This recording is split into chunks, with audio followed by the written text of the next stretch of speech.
Okay, today we're going to install our new SoundGuard system with our new control box. First thing you have to do is to prep your tractor is add on your fuel shutoff, the included ball and socket, so you can attach to that. Next thing is you have to have your steering wheel approximately in this position, right across from the RPM gauge on the 50-60 series. Works pretty good. First part we need to install is around the steering column. You take this piece, set it there. This one, set it here.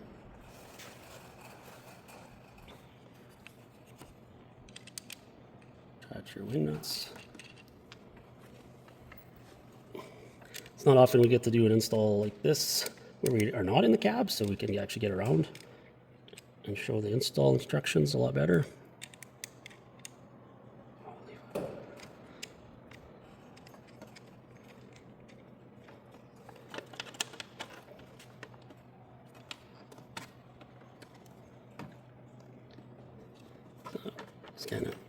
Just doesn't have to be super tight. Square that off there.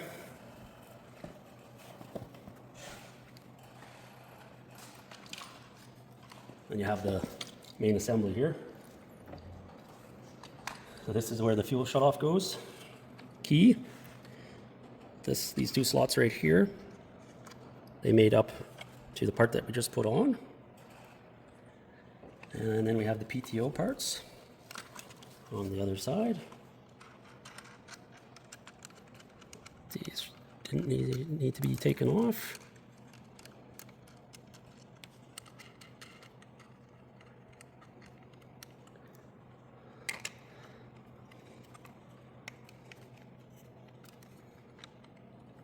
Plastic's still a little tight, still a little new. Set that up top. So then we're going to just come in from the side here a little bit so we can get this PTO cover on.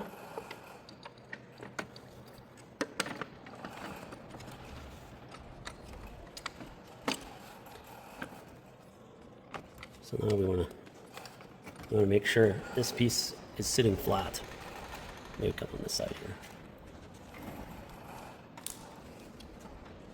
This part here needs to be sitting flat on the dash. See how I just pushed that and it just fell into place?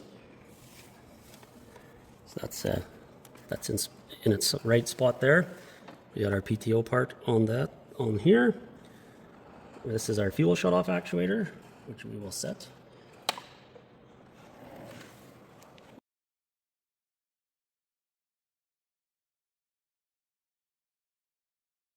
So this is your fuel pull. So on here we don't have a limit, but on your tractor you will.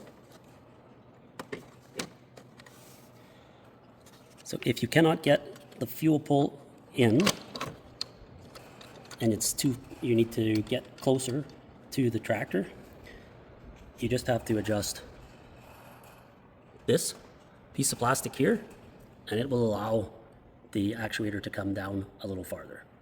So you wouldn't need to take anything apart, you just adjust that. Now the other thing that happens with this fuel shutoff is this is the other set point that we will play with once we get everything hooked up. Now we're going to set the key on position, which is set by this adjustment here. So we'll turn the key on with the switch on the box.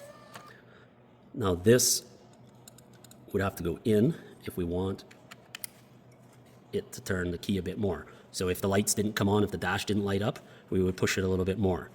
If the lights came on really quick, we would pull it back a little bit. I'm kind of going by feeling because we don't have power to our display, obviously. So we're going to set it kind of here because it's kind of nice and loose on the key. When we tighten this up, make sure it's tight before you turn it off. Now we're going to turn it off. And this limit switch here, it has to get to turn the key off. Now, if it didn't turn enough, we would then move this to the plus.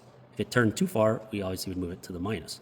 So to adjust it though, you turn the key back on, and I'm going to turn it all the way to the negative. which is kind of a safe place to start. And then you say, oh, it didn't turn it off. The tractor's still running. Well, I guess the tractor wouldn't be running. The dash lights are still on. Then you would just turn this a little bit. And then the dash lights are off. Then you would tighten it up. Then you would cycle it again. You would see your dash lights come on. Turn it off. Dash lights went off. Now the on and the off are set. These two are set. The only thing left is the crank. And now, to over-exaggerate the crank setting, we're going to put this to the negative here. And now when I press the crank button, there, it didn't turn very much. We didn't start the tractor, not even get close.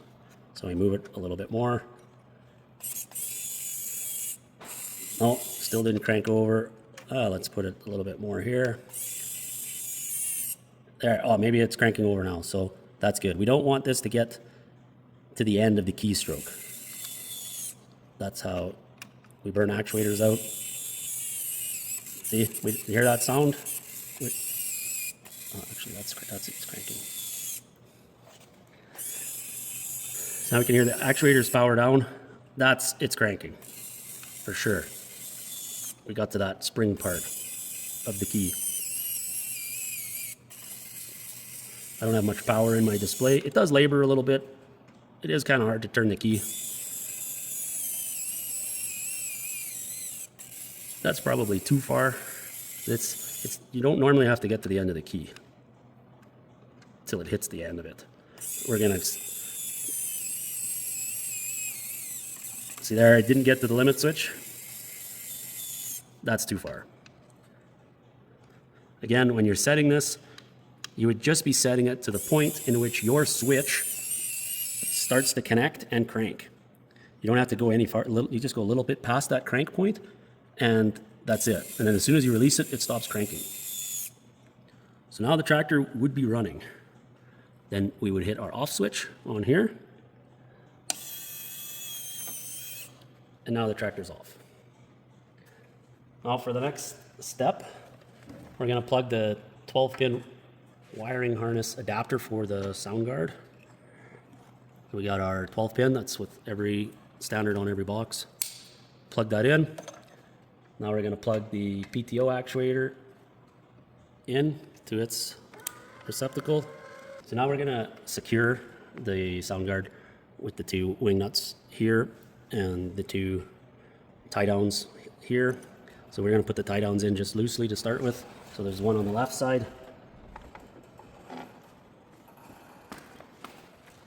The one on the left side, it goes underneath your console here.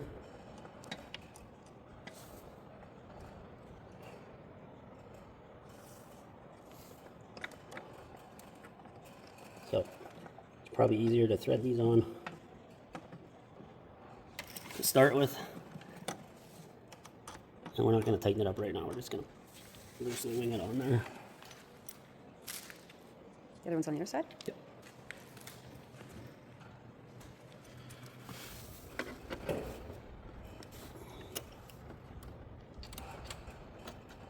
And then it grabs underneath that same spot.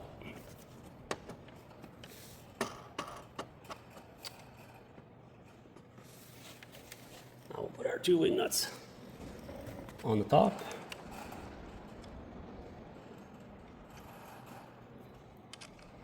Get them both threaded on first.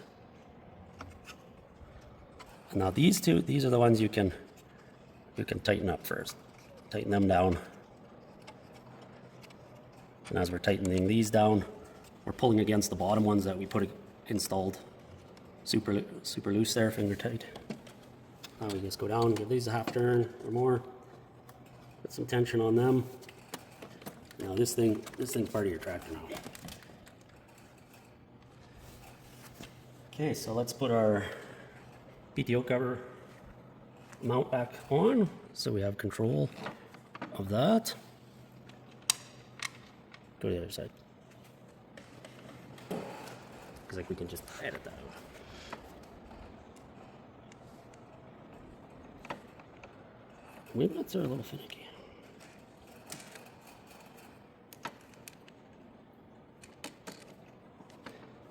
Tighten her back on there. Now this guy here, I think we're going to switch this to a nylock that you just put on with your fingers. Because we don't want this tight. It can't be tight, and it can't be loose either. So on here now for the 50-60 series that have the unlocks, we have this, where we can now pull the lever up. This console does not have the unlock, so I can't show you that. But this would be the ramp, so that when this comes back, it would pop up to hold it out of the lock feature. All right. Box, we're gonna engage it to active. We have the box plugged into power. We're gonna make sure this is in, and now we should be able to now we'll be able to use the two buttons on top to set the starter. Of course, we need to plug the starter module in. Should be labeled here for the key module. So now when I turn this on, the starter is gonna turn.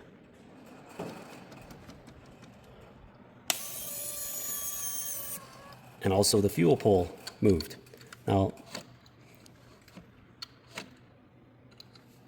we don't have any tension on ours, so that's a little bit of a problem, so it doesn't want to display like it normally would. So we're going to turn that off right now, and you'll see how it pulled the fuel out. On, and then it doesn't quite have enough to push this in without me flicking it like that. So we would have to move this back, holder, down. We're going to set the fuel position here. So we're on the in run position. We're going to turn the key off again. We have the fuel pulled out. I have this loose right now, and I'm just going to hold it with my finger. There, we pushed it in. So really, this is where this should be set. And we'll cycle that again. Now, this is where, once we have the tractor running, we would start to play with the lower setting. And if we need the tractor, this to pull to shut the tractor off a little bit more, we would then move this up that way. And if it is getting to the end of the stroke of the fuel pull, and you notice that this is powering out or is trying to keep going, and it's not touching here, then you need to move this back up. It's a super simple way to fix a problem of having a limit switch in there. We had, our old system had a limit switch, 2 actuators, and was down here, and it was just a little more finicky to set, a little harder to diagnose, and this is a nice big actuator.